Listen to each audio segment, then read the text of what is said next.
السلام عليكم ورحمة الله وبركاته. ازيكم مني؟ احنا النهارده في حديقة الطفل، فيها الألعاب والملاهي بتاعتها. شوفوا الألعاب العربية الجميلة دي. إنما دي بقى لعبة خطيرة أنا مش حباها، لعبة يعني متعبة جدا، ما ينفعش إن حد يركبها خالص.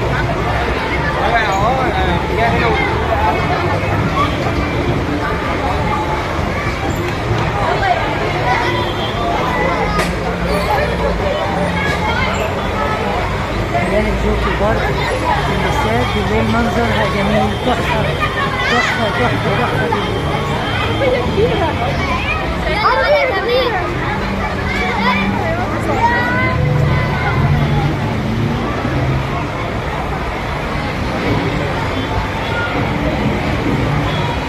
هنا الأطفال مأجرين عربيات، الطفلة الجميلة دي مأجرة عربية وعمالة تلف بيه.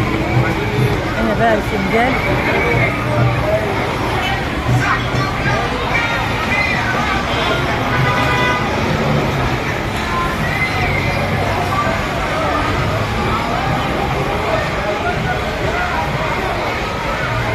حاجة بصراحة مرهبة وحاجة جميلة جدا جدا جدا للأطفال.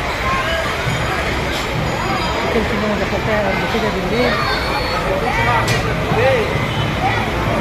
أما اللي عاملة زي السفينة دي ولا إيه؟ ولا الزرافة دي ولا إيه؟ الرقم ده أنت يا محمد.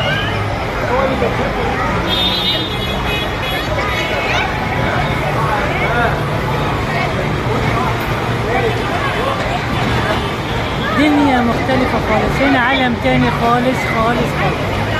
كله جايب عياله وبيفرح.